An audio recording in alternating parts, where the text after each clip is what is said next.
नमस्कार, स्वागत है आपका एबीपी न्यूज में। मैं हूं अवधेश। आप देखना शुरू कर चुके हैं न्यूज एट 10। सबसे पहले आपको उन 4 खबरों के बारे में बता देते हैं जिन्हें आगे आप विस्तार से देखेंगे। आज पीएम मोदी एबीपी नेटवर्क के मंच पर थे। यहां पर उन्होंने पाकिस्तान को यह बता दिया कि खून और पानी एक साथ नहीं बहेगा। भारत का पानी अब भारत में ही रहेगा। पाकिस्तान कहीं भी जाए, किसी के भी आगे जाकर गिड़गिड़ाए, लेकिन भारत अपना हक नहीं छोड़ेगा। बात युद्ध के सायरन की भी करेंगे, जो कल देश के करीब 250 जिलों में सुनाई देंगे। तैयारी पूरी हो चुकी है और इसका टेस्ट भी किया गया। इस तैयारी की अलग अलग तस्वीरें आपको दिखाएंगे। लेकिन सबसे पहले बात कर लेते हैं पीएम मोदी की, जिन्होंने साफ शब्दों में कह दिया है कि भारत का पानी अब पाकिस्तान तक नहीं जाएगा। उन्होंने यह भी कहा कि भारत का जो हक है वो भारत के ही हक में रहेगा। ऐसे आजकल तो मीडिया में पानी को लेकर काफी चर्चा चल रही है।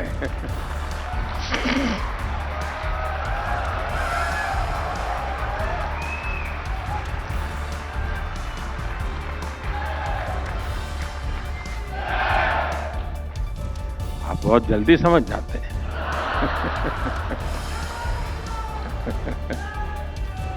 पहले भारत के हक का पानी भी बाहर जा रहा था। अब भारत का पानी भारत के हक में बहेगा।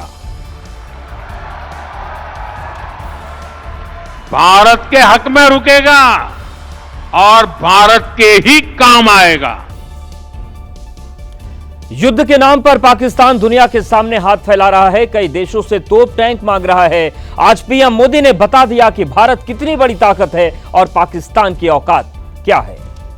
आज भारत दुनिया का एक बड़ा डिफेंस मैन्युफैक्चरर और एक्सपोर्टर बन रहा है। भारत के डिफेंस प्रोडक्ट्स 100 से ज्यादा देशों में एक्सपोर्ट हो रहे हैं। हमारे डिफेंस एक्सपोर्ट की फिगर भी लगातार बढ़ रही है। देश के पास आईएनएस विक्रांत, आईएनएस सूरत, आईएनएस नीलगिरी जैसी अनेक स्वदेशी युद्धपोत है। इन्हें भारत ने अपने सामर्थ्य से बनाया है। तो प्रधानमंत्री नरेंद्र मोदी ने एबीपी नेटवर्क के समिट में यह बता दिया कि भारत किस तरीके से सामरिक शक्ति वाला भी देश है, किस तरीके से जो डिफेंस का एक्सपोर्ट है वो बढ़ रहा है। और वक्फ को लेकर उन्होंने क्या कुछ कहा है वो भी आपको सुनवाते हैं। वक्फ कानून में जरूरी सुधार की जरूरत भी अनेक दशकों से महसूस की जा रही थी, लेकिन वोट बैंक को खुश करने के लिए इस नेक काम को भी बदनाम करके रख गया था। अब जाकर वक्फ कानून में वो संशोधन किए गए हैं जो सही मायने में मुस्लिम माताओं बहनों, गरीब मुसलमान, पसमानदा मुसलमानों के काम आएगा। एबीपी नेटवर्क के समिट में प्रधानमंत्री ने कहा कि बीती ऐसी सरकारें रहीं जिन्होंने वोट बैंक के लिए कई महत्वपूर्ण फैसलों को रोके रखा। उन्होंने 3 तलाक का जिक्र किया और कहा कि कैसे इस कानून को लाना जरूरी था, लेकिन वोट बैंक उन सरकारों पर हावी था। साथियों, अतीत में कितने ही ऐसे विषय रहे जिन पर चर्चा करने के लिए ही कोई तैयार नहीं था। डर था कि कहीं वोट बैंक नाराज हो जाए तो। अब जैसे ट्रिपल तलाक का मामला, इसे अनगिनत मुस्लिम बहनों का जीवन बर्बाद हुआ, लेकिन सत्ता में बैठे लोगों को इससे कोई फर्क नहीं पड़ता था। महिलाओं के हित में, मुस्लिम परिवारों के हित में हमारी सरकार ने ट्रिपल तलाक के विरुद्ध कानून बनाया। मुस्लिम महिलाओं के साथ ही साथ पूरे देश की महिलाओं के सशक्तिकरण की बात भी प्रधानमंत्री ने की। उन्होंने कहा कि हमारी सरकार प्रतिबद्ध थी और इसीलिए महिला आरक्षण का रास्ता भी साफ किया। देश में गरीब परिवारों को भी आरक्षण मिले, इसको लेकर भी दशकों तक सिर्फ बातें हुई। इसको लागू करने का निर्णय हमारी सरकार ने किया। लोकसभा और विधानसभा में महिलाओं को 33% आरक्षण के मामले में क्या क्या होता रहा, ये भी देश ने पूरी तरह देखा है। इसके पीछे भी कुछ लोगों का स्वार्थ था, लेकिन राष्ट्र हित में ये जरूरी था। इसलिए हमारी सरकार ने लोकसभा विधानसभा में विमेन रिजर्वेशन का कानून बनाकर नारी शक्ति को सशक्त किया। आज एबीपी नेटवर्क के मंच पर पीएम मोदी ने एक नई जानकारी दी। उन्होंने बताया कि भारत और ब्रिटेन के बीच नया समझौता हुआ है और वैश्विक व्यापार को लेकर बड़ा फैसला हुआ है। साथियों, आज भारत के लिए एक ऐतिहासिक दिन है। कुछ देर पहले, मैं यहां आने से पूर्व ही मेरी ब्रिटेन के प्रधानमंत्री जी से बात हुई है और मुझे ये बताते हुए खुशी है कि India UK free trade agreement अब फाइनल हो चुका है।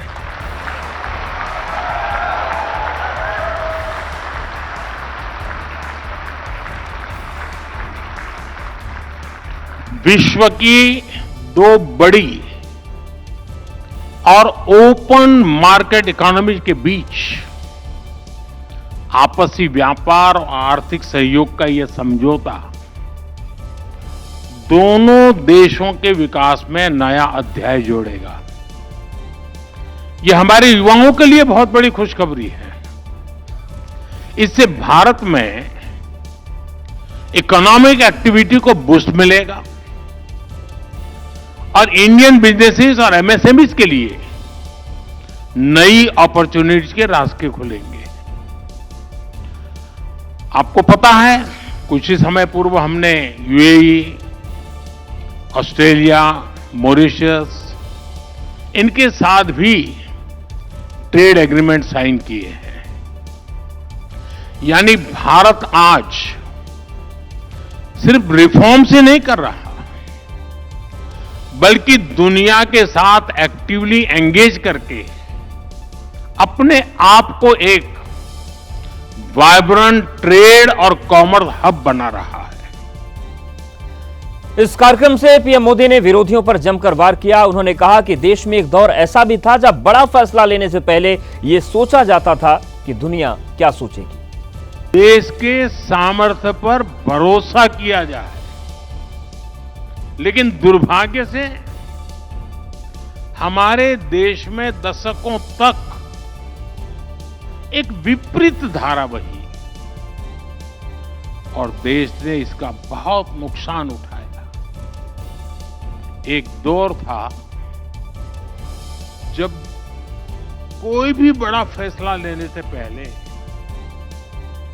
कोई बड़ा कदम उठाने से पहले ये सोचा जाता था कि दुनिया क्या सोचेगी, वोट मिलेगा या नहीं मिलेगा, कुर्सी बचेगी कि नहीं बचेगी, कहीं वोट बैंक छिटकेगा तो नहीं।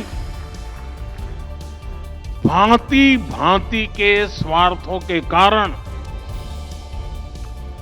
बड़े फैसले, बड़े रिफॉर्म्स टलते ही जा रहे थे। साथियों, कोई भी देश ऐसे आगे नहीं बढ़ सकता है। देश तो तब आगे बढ़ता है जब फैसलों की एकमात्र कसौटी हो नेशन फर्स्ट, राष्ट्र प्रथम। प्रधानमंत्री ने आज अपने कार्यकाल की खूबियां भी गिनाई। उन्होंने बताया कि जो काम दशकों से रुके हुए थे उन्हें उनकी सरकार ने पूरा किया है। साथियों, कोई भी देश ऐसे आगे नहीं बढ़ सकता है। देश तो तब आगे बढ़ता है जब फैसलों की एकमात्र कसौटी हो नेशन फर्स्ट, राष्ट्र प्रथम। बीते एक दशक में भारत इसी नीति को लेकर चला है और आज हम इसके परिणाम भी देख रहे हैं। साथियों, पिछले 10-11 साल में हमारी सरकार ने एक के बाद एक ऐसे निर्णय लिए हैं जो दशकों से लटके, अटके और भटके हुए थे, जो राजनीतिक इच्छा शक्ति के अभाव में डिब्बों में बंद हो गए थे। एबीपी नेटवर्क के समिट में पीएम मोदी ने इस दशक की खासियत भी बताई और यह भी बताया कि यह दशक हिंदुस्तान के लिए कितना अहम है। दशक आने वाली सदियों के लिए भारत की दिशा तय करने वाला है। ये देश का नया भाग्य लिखने का कालखंड है। ये स्पिरिट मैं देश के हर नागरिक में देख रहा हूं, देश के हर संस्थान, हर सेक्टर में देख रहा हूं। प्रधानमंत्री ने सिस्टम के उस लीकेज की बात भी की जिसकी चर्चा बहुत लंबे समय से होती रही। पीएम ने कहा कि यह लीकेज अब उनकी सरकार में बंद हो चुका है। साथियों, हमारे देश के पूर्व प्रधानमंत्री ने माना था कि अगर सरकार 1 रुपया गरीब को भेजती है तो उसमें से 85 पैसा लूट जाता है। सरकारें बदलती रही, साल बीतते रहे, लेकिन गरीब के हक का पूरा पैसा उसे मिले, इस दिशा में ठोस काम नहीं हुआ। गरीब का पूरा पैसा गरीब को मिले, 1 रुपया दिल्ली से निकले तो 100 के 100 पैसे उसके पास पहुंचने चाहिए। इसके लिए हमने डायरेक्ट बेनिफिट ट्रांसफर की व्यवस्था की हमारे, और इससे सरकारी स्कीम्स में लीकेज रुकी, लाभार्थियों तक सीधे बेनिफिट पहुंचा।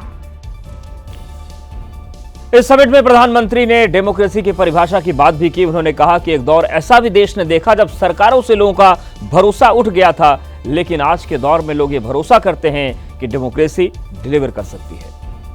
2014 में हमारी सरकार ऐसी परिस्थिति में बनी थी जब सरकारों पर देशवासियों का विश्वास लगभग टूट चुका था।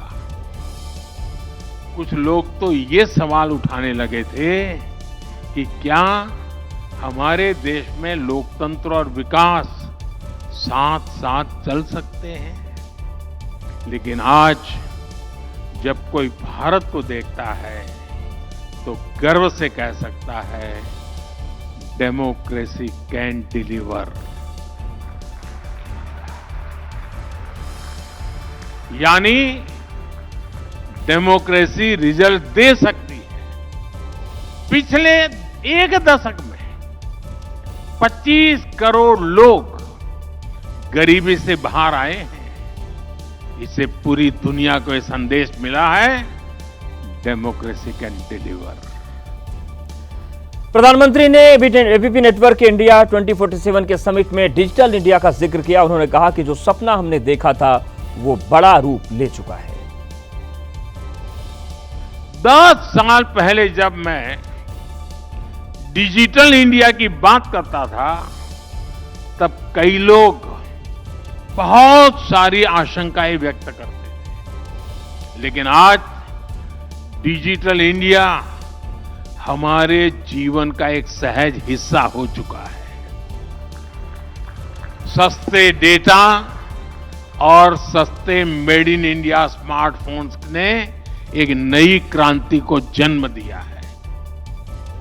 डिजिटल इंडिया से कैसे ईज ऑफ लिविंग बढ़ी है ये हम सब देख रहे हैं, लेकिन डिजिटल इंडिया ने कैसे कंटेंट और क्रिएटिविटी का एक नया संसार बना दिया है, इसकी चर्चा कम होती है।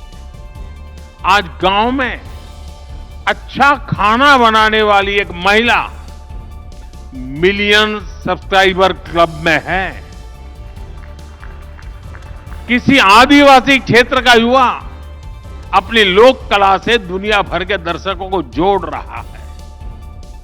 कोई स्कूल में पढ़ने वाला नौजवान है जो टेक्नोलॉजी को शानदार तरीके से बता रहा है, समझा रहा है। प्रधानमंत्री ने आज इस कार्यक्रम में सरकार का नया मंत्र बताया। यह मंत्र है नागरिक देवो भव। साथियों, अभी कुछ दिनों पहले सिविल सर्विस डे के दौरान मैंने नागरिक देवो भव इस मंत्र की बात कही। यह हमारी सरकार का मूल विचार है। हम जनता में जनार्दन देखने वाले लोग हैं। पहले सरकार में माई बाप कल्चर हावी होता, अब जनता की सेवा की भावना ही उसी को लेकर काम होता है।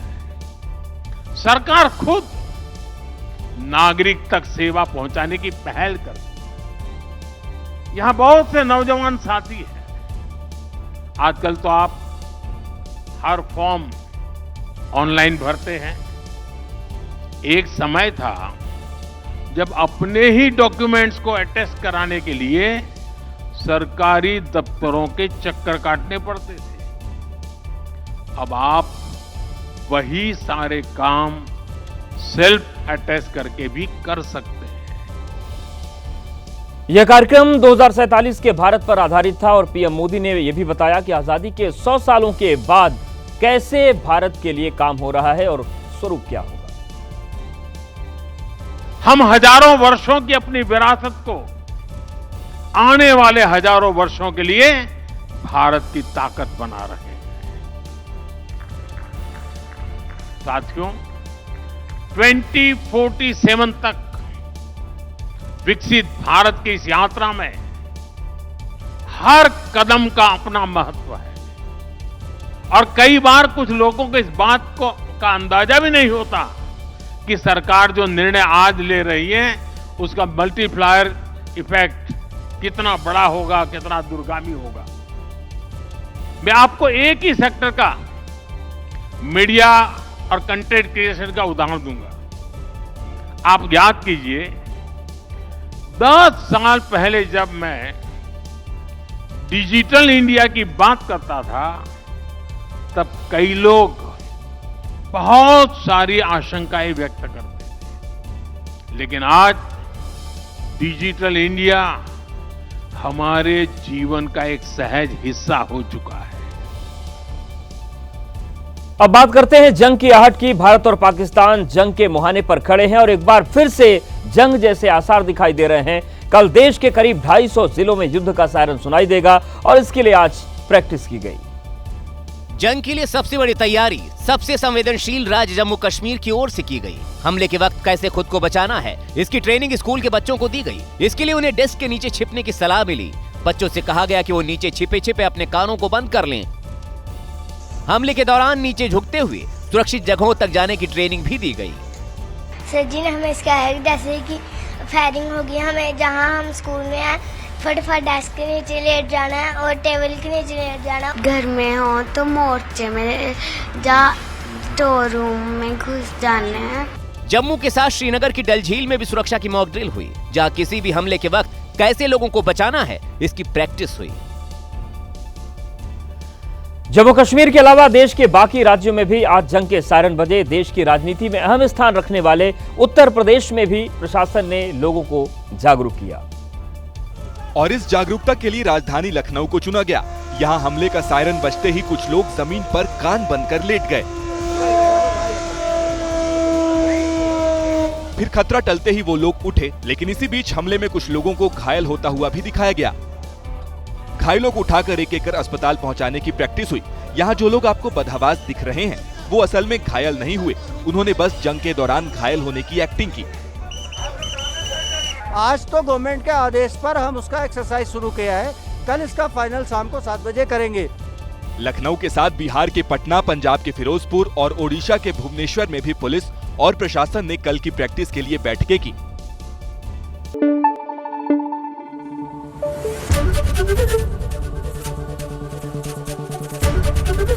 एबीपी न्यूज आपको रखे आगे।